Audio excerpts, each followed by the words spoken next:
नमस्कार, आदाब, सत श्री अकाल दोस्तों। आज की जो मैं एक सच्ची घटना आपको सुनाने जा रहा हूँ, ये सच्ची घटना उत्तराखंड का एक जिला पड़ता है हरिद्वार, और हरिद्वार के पास एक जगह पड़ती है कनखल। दोस्तों, 1 जनवरी 2024 को पुलिस थाने में एक रिपोर्ट लिखाने एक लेडीज आती है जो विधवा होती है। और जब वो अपना रिपोर्ट लिखाती है, कहती है मेरा 17 साल का बेटा जो क्रिस है वो गायब है, यानी 31 दिसंबर 2023 की रात से वो अभी तक घर नहीं आया। पुलिस वाले चौक जाते हैं और जब छानबीन करते हैं तो वहीं 1 जनवरी को एक सूचना मिलती है पुलिस वालों को। वहीं थाने में एक सूचना मिलती है, एक अज्ञात कॉल आता है और पुलिस थाने में कहते हैं कि एक लावारिस लाश जो है बैरागी कैंप के नीचे एक नदी पड़ता है और उसी नदी के नीचे एक लड़का की लाश यहाँ पर तैर रही है। तो जब पुलिस चौक जाती है और जब वहां पहुंचती है और उसे निकालती है बाहर और उसका पोस्टमार्टम के लिए भेजा जाता है। और जब पोस्टमार्टम के लिए भेजा जाता है उसके बाद पुलिस आती है और जब उन्हें पता चलता है कि 1 जनवरी की सुबह एक विधवा महिला थी, वो अपने बेटे की रिपोर्ट लिखाने आती है, मिसिंग रिपोर्ट। तो पुलिस तुरंत सूचना देती है। जो महिला होती है संयोगिता को बुलाया जाता है पुलिस स्टेशन और उसे सीधा हॉस्पिटल भेजा जाता है, जहां उसका बेटे का मतलब जो शव था, जो पुलिस को शव मिला था उसका। और जब शिनाख्त करती है तो वाकई में बेचैन हो जाती है, रो जाती है, परेशान हो जाती है कि ये उसी का लड़का था। 17 साल का जो लड़का था वो वही था। और जब पोस्टमार्टम की रिपोर्ट आती है और उसमें रिपोर्ट में कहा गया था कि जो इसकी मौत हुई है डूबने से हुई है और इसमें गला घोटने से इसकी मौत हुई। तो जब पुलिस पूरा छानबीन करती है, पुलिस समझ नहीं पाती कि ऐसा इस 17 साल के युवक के साथ किसने ऐसा घटना को अंजाम दिया होगा। जब पुलिस को कुछ समझ नहीं आता तो पुलिस पहले जो संयोगिता होती है, जो मां होती है, उससे पूछताछ करती है। तो जब सबसे पहले उससे पूछताछ होती है और पुलिस वाले उससे कहते हैं कि आपका जो बेटा था क्रिस वो कब गायब हुआ और कब से घर पर नहीं है और कब घर से निकला था और किसके साथ निकला था।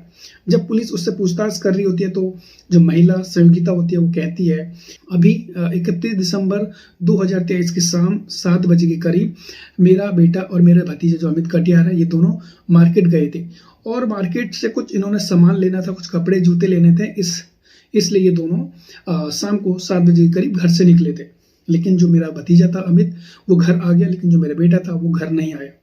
तो इससे पहले सबसे पहले शक तो यहाँ पर पुलिस वालों को जाता है जो उसका भतीजा अमित कटियार है, क्योंकि वही लास्ट यहाँ पर उसके साथ गया था। और जब पुलिस ने उसको अपने पास बुलाया, रिमांड में बुलाया, तो जब अमित से पूछा गया आप कहाँ कहाँ गए थे, तब अमित ने कहा कि हम दुकान पे गए थे, वहां से हमने सामान लिया, उसके बाद मैं घर आ गया। और जो अमित था वो अपने फ्रेंडों के साथ, अपने दोस्तों के साथ सुट्टा पी रहा था, यानी न्यू ईयर की पार्टी मना रहा था, लेकिन मैं घर चला गया था। जब पुलिस और अमित वहां जाते हैं जहां अमित और जो क्रिस है उसका लड़का जो 17 साल का, वही मार्केट में ले जाता है जहां जहां उन्होंने शॉपिंग करी और जो जो यहाँ पर सामान उन्होंने खरीदा वहां ले जाता है। जब पुलिस सब कुछ छानबीन करती है, लेकिन इसके बावजूद भी उन्हें कोई सबूत हाथ नहीं लगता। पुलिस बेचैन हो जाती है और उनके लिए चैलेंज हो जाता है कि 17 साल का आखिर जो लड़का है वो कहाँ जा सकता है। और फिर जब एक बार फिर पुलिस अमित कटियार को अपने रिमांड पे लेती है और जब उससे इस बार कड़ी पूछताछ करती है पुलिस, तो बेचारा पहले अमित इधर उधर की बातें कर रहा था, लेकिन आखिर में टूट जाता है। पुलिस को एक ऐसी कहानी सुनाता है, तोते की तरह उसका मुंह चलता है। जब पुलिस से कहानी सुनती है, वाकई में हैरान करने वाली कहानी थी, परेशान करने वाली कहानी थी। जब पुलिस को इसने पूरा मामला बताया, दोस्तों ये कहता है कि जो इसकी संयोगिता है, इसकी चाची, और जो इसका भतीजा यानी जो संयोगिता है, संयोगिता के जो पति थे वो बहुत साल पहले गुजर गए थे। इसके बाद संयोगिता रविदास बस्ती में रहा करती थी और उसी के पास उसका जेठ भी रहा करता था, जिसका एक लड़का था अमित कटियार। पास में ही घर था, रविदास बस्ती जो हरिद्वार में है, वहीं आसपास में था। पति की मौत के बाद जो संगीता थी वो अपनी पति के जगह में जॉब करती है। जो उसका पति जब हरिद्वार नगर निगम में कार्यरत था तब उसकी मौत हो चुकी थी। और तब से जो संगीता थी वो वहाँ पर जॉब कर रही थी, लेकिन जो अमित कटियार था ये भी पास में ही दोनों का घर था रवि बस्ती में। तो दोनों का जो भतीजा था अमित कटियार ये अक्सर अपनी चाची के घर जाया करता था। ये भी नौजवान था, 20-21 साल का लड़का था। ये भी अक्सर अपनी चाची के घर जाया करता था। धीरे धीरे इन दोनों में दोस्ती हुई, दोस्ती का प्यार में बदल गई और धीरे धीरे इन दोनों के बीच अवैध संबंध होने लगे। अक्सर ये इन दोनों का प्यार परवान चढ़ा और ये एक दूसरे के बिना नहीं रह पा रहे थे। और कब इनके बीच अवैध संबंध स्टार्ट हो गए, लेकिन एक दिन जब ये दोनों अवैध संबंध बना रहे होते हैं और तभी इसकी जो एक लड़की होती है जो संगीता है, उसका एक लड़का और एक लड़की थी। जो जब लड़की स्कूल से आ रही होती है घर, तब जो अमित कटियार और उसकी चाची जो संगीता थी वो अवैध संबंध बना के अपना काम करके बाहर निकल लेती कमरे से। लेकिन तभी उसकी लड़की जो छोटी लड़की थी उसने देखा जो अमित कटियार उसकी माँ किसी कमरे से बाहर निकल रहे हैं और उनके जो कपड़े थे वो अस्त व्यस्त थे, इस हालात में थे जैसे कि उन्होंने कुछ गंदा काम किया। लड़की उसे टोकती है और जब लड़की उसे टोकती है अमित कटियार को, तो अमित कटियार उसे साइड में ले जाता है और कहता है, देखो अगर आपने ये बात किसी को बताई तो मुझसे बुरा कोई नहीं होगा। लड़की सहम जाती है, डर जाती है, वो भी नाबालिग थी, छोटी थी। उसने किसी को नहीं बताया और ये सिलसिला जो अमित कटियार उसकी चाची का जो सिलसिला था ये अक्सर सालों साल चला।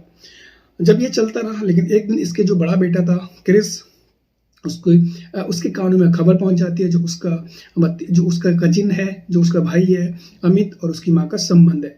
तो वो अक्सर अपनी माँ को रोकता था, टोकता था और इसी के दौरान जब आसपास आस पड़ोस को ही पता चल गया था जो अमित कटियार और उसकी चाची के अवैध संबंध है, तो लोगों के डर से जब संगीता ने अमित से कहा कि अब सबको पता चल चुका है और मेरे बेटे को भी पता चल चुका है और गांव वालों को भी, यानी आस पड़ोस को भी पता चल चुका है। तो तब संगीता उसे कहती, आपको डरने की बात नहीं है, आपको परेशान होने की जरूरत नहीं है, हमारे पास एक और जगह है मिस्रपुर। वहीं मिस्रपुर एक जगह था इनका, संगीता के पास एक और जगह थी और वहां पर एक घर बनवाने के लिए अमित से कहती है और जो घर का काम भी अमित को ही दिया हुआ था। और तब ये कहती कि वहां पर हम जाएंगे, वहां पर मिलेंगे और ऐसे अवैध संबंध बनाते रहेंगे, किसी को पता भी नहीं चलेगा और हमारा ये काम चलता रहेगा। जब वहां मिस्रपुर में इनका घर बनकर तैयार होता है, तब दोनों वहीं रंग रैलियां बना रहे होते हैं, अवैध संबंध बना रहे होते हैं। जब इनका मन करता तब वहां ये अपना अवैध संबंध बनाते थे, दोनों चाची और जो अमित कटियार था। लेकिन इसी बीच इन्होंने 31 दिसंबर 2023 को एक प्लान बनाया था कहीं घूमने का, जो था अमित कटियार और संगीता।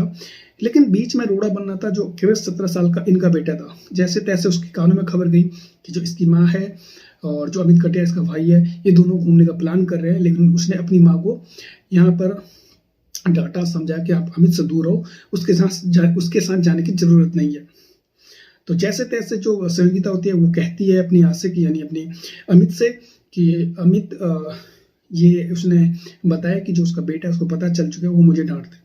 तब उसने अमित कटियार ने एक ऐसा खौफनाक कांड रचा, शायद ही ऐसा कोई भाई करता होगा।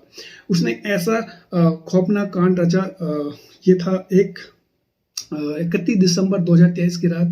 उसने जो अमित कटियार और जो क्रिस था उसका लड़का, वो उसे ले जाता है शाम के 7 बजे, यानी 31 दिसंबर 2023 को दोनों जाते हैं मार्केट और उसे कहते हैं, और अपनी जो चाची थी संगीता से कहते हैं मैं इसे कपड़े दिलाने जा रहा हूँ, जूते दिलाने जा रहा हूँ, तो हम मार्केट जा रहे हैं। तो जैसे ये दोनों निकलते हैं, लेकिन जब ये मार्केट जाते हैं पहले तो कपड़े लेते हैं दोनों, और जो अमित कटियार था उसे भी कपड़े दिलाता है, जूते दिलाता है। उसके बाद दोनों अमित कटियार और जो क्रिस था 17 साल का लड़का, वो जाते अपने नए वाले घर पे मिस्रपुर, जहाँ इन्होंने अभी हाल में ही अपना घर बनाया था, वहां ले जाते हैं। और जो अमित कटियार ने पहले से अपने दोस्त साथियों के साथ एक ऐसा खौफनाक प्लान बनाया था, इन्होंने प्लान बनाया था जब ये दोनों अमित कटियार और जो 17 साल का इसका क्रिस था वो उसके घर पर जाते हैं। पहले तो दो जो दोस्तों इसने पहले ही बुलाए होते हैं वहां पर, और उन्होंने शराब की पार्टी करी। शराब की पार्टी पहले तो अमित ने और चारों ने मिलकर शराब पिया, और जो दो दोस्त थे वो मौके से चले गए थे क्योंकि ज्यादा नशा होने के कारण दोनों दोस्त निकल गए थे। अब बचे यहाँ पर अमित कटियार और जो छोटा भाई था उसका 17 साल का क्रिस। पहले तो अमित ने क्रिस को बहुत ज्यादा शराब पिलाई, जब वो चल नहीं पा रहा था, जब वो बेहोश हो गया, तब उसने उसके गला दबाया और उसको गला दबाकर उसकी मौत के घाट उतार दिया। और फिर उसी रात को जब वो उसे बैरागी कैंप के जो नीचे नदी है वहां छोड़कर आ जाता है। और सीधा जाता है अपनी चाची के घर जो रविदास बस्ती में है। जब रविदास बस्ती में जाते हैं, जब चाची उससे पूछती है कि क्रिस कहाँ है, तब वो कहता है अपनी चाची से कि जो क्रिस है वो अपने दोस्तों के साथ सुट्टा पी रहा है और पार्टी कर रहा है। और इसी दौरान अमित और संगीता ने रात भर अपना शारीरिक संबंध बनाए। जब सुबह हुई तो उसकी माँ, उसकी चाची कहती कि अभी तक मेरा क्रिस नहीं आया, क्या आपने देखा? लेकिन अमित कहता कि अभी तक तो मैंने भी नहीं देखा। लेकिन तब ये सुबह जाते हैं पुलिस स्टेशन और जो अमित था ये बहाना करता था, उसे पता था ऑलरेडी कि उसने जो क्रिस था उसे ऑलरेडी मार चुका था और अपनी चाची के साथ ऐसे ही पुलिस के साथ ढूंढने निकल जाता है। लेकिन जब ये कार्यवाही चली और जब पुलिस ने अमित से कड़ी पूछताछ करी, तब इस केस का खुलासा हुआ कि कैसे इसने अवैध संबंधों के कारण जो बीच में रोड़ा बनना था बेटा, उसे मौत के घाट उतार दिया। जो 17 साल का था, नाबालिग था, उसे इसने मौत के घाट उतार दिया दोस्तों।